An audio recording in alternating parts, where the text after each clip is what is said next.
کہ جموں کشمیر کے حوالہ سے کون آدمی ہندوستان کی پارلیمنٹ کے اندر بات کر سکتا ہے؟ 5 اگست 2019 کو جو کچھ ہوا، اگر آپ کا کوئی لائق ممبر پارلیمنٹ اس وقت پارلیمنٹ کے اندر ہوتا تو مجھے لگتا ہے کہ پورے ہندوستان کے پارلیمنٹیرینز کو اس نے اپنے کانفیڈنس میں لیا ہوتا، شاید وہ کچھ ہمارے ساتھ نہ ہوتا جو اس وقت ہوا۔ اب جو بھی کچھ ہوا وہ قانونی طور پر ملک کی پارلیمنٹ کے اندر ہوا۔ اب ملک کی پارلیمنٹ کے اندر اگر ممبران پارلیمنٹ آپ لوگوں نے بھیجے ہوئے تھے، انہوں نے آپ کے ساتھ دھوکہ کیا ہے، تو یہ چیز آپ کو یا ہم لوگوں کو یہ سمجھنا چاہیے۔ بس میں یہ سمجھتا ہوں کہ اتنا ہی لوگوں کے اندر شعور، اور خاص کر نوجوانوں کے اندر یہ شعور ہونا چاہیے۔ السلام علیکم۔ یہاں پر ذات برادری کا مسئلہ نہیں ہے، وہ ایم ایل اے جب الیکشن آئیں گے اس وقت بنا لیجیے۔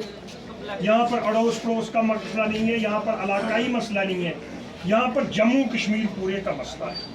پورے جموں کشمیر کے حوالہ سے جو پالیسی دلی کے اندر بھی پڑے گا، اس کا اثر لٹھون پر بھی پڑے گا، پونچھ پر بھی پڑے گا، رجوری پر بھی، یعنی جموں کشمیر کے ہر کونے پر پڑے گا۔ آج جموں کشمیر کے مسائل جو ہیں، یہ ڈیولپمنٹ یہ باقی بکواس ہے۔ وہ جو بھی کوئی ہوگا، وہ ملک کی ایک پالیسی بنی ہوتی ہے، ایک پلان بنا ہوا ہے، وہ ہوگا۔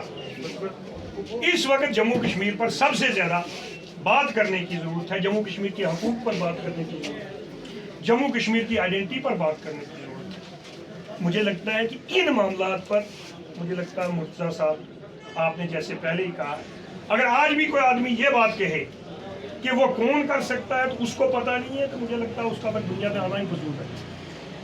آج کسی آدمی کو کہنے کی ضرورت نہیں ہے، ہر آدمی کی جیب کے اندر یہ تمام جناب میڈیا پڑا ہو۔ اب ہم آپ کو کیوں کہیں؟ آپ لوگ تو مجھے لگتا ہے کہ پیر پنچال کے تمام لوگوں کو خاص کر پہلی مرتبہ مجھے لگتا ہے کہ 70 سال کی جو بات کرتے ہیں نا، پیر پنچال کے لوگوں کو آج یہ محسوس ہو رہا ہے کہ ہم بھی پارلیمنٹ کا حصہ ہیں، اور پارلیمنٹ الیکشن کے حوالہ سے ایک منٹ جو اس وقت دلچسپی ان لوگوں کو آج یہ اپنا وجود محسوس ہو رہا ہے، تو مجھے لگتا ہے کہ پیر پنچال کے لوگ فیصلہ کن اس کے اندر جو ہے ان کا رول ہوگا اس پارلیمنٹ الیکشن کے اندر۔ اب بھائی صاحب، اگر آپ لوگوں سے کوئی غلطی ہوگی تو مجھے لگتا ہے کہ جس طریقے سے آج تمام لوگ جو ہے بھگت رہے ہیں، آگے بھی پتہ نہیں کتنی صدی تک ہم لوگ بھگتیں گے۔ اس میں یہ چیز ذات جماعت، کس کی کیا جماعت ہے، کس کی کیا ہے، میں کسی پارٹی کی بات نہیں کروں گا۔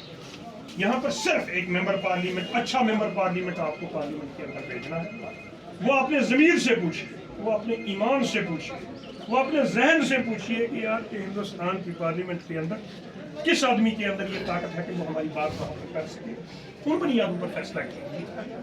اس کے بعد جب یہاں پر اسمبلی کے کبھی الیکشن ہوں گے، زندگی میں اگر کبھی ہوئے، اس وقت دیکھ لیجیے یہ میری ذات کا ہے، یہ میری جماعت کا ہے، یہ میرے قبیلے کا ہے، یہ میرا فلانا ہے، یہ میرا فستانہ ہے، وہ اس وقت دیکھ لیجیے جس وقت لوکل مسائل آپ کے ہوں گے۔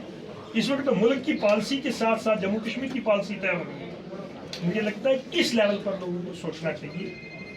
تو ہم لوگ اس وقت بھی مجھے لگتا ہے کہ جب شوری پنچ کے لوگ، پیر پنچال کے لوگ پسماندگی کی بات کرتے ہیں، تو میں مرتضیٰ صاحب اس میں یہ کہتا ہوں کہ ہم معاشی طور پر پسماندہ نہیں ہیں، لیکن شعوری طور پر ہم ضرور پسماندہ ہیں۔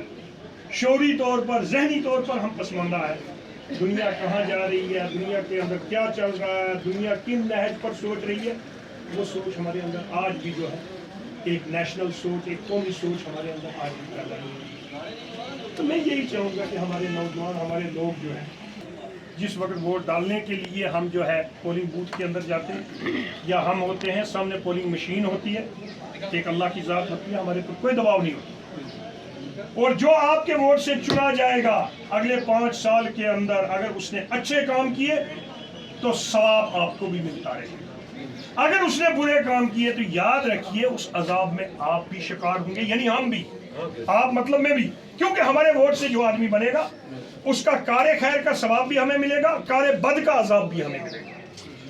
اور کل ہم اس وقت اللہ کے سامنے یہ بات کہنے کے لیے نہیں رہیں گے کہ اللہ فلاں ممبر پارلیمنٹ نے، فلاں حکومت نے ہم پر ظلم کیا۔ اللہ تعالیٰ کہے گا میں نے تمہیں موقع دیا تھا چننے کا، تم نے اس وقت خود فیصلہ کیا تھا، تم نے اپنا حکم خود چنا تھا۔ تو یہ دیکھ لیجئے، یہ جنابی اپنے لیے ثواب یا عذاب چننے کا موقع ہے، ان بنیادوں پر اس کو سوچا جائے، دیکھا جائے۔ ہمارا کیا، ہر انسان کا اپنا فرض ہے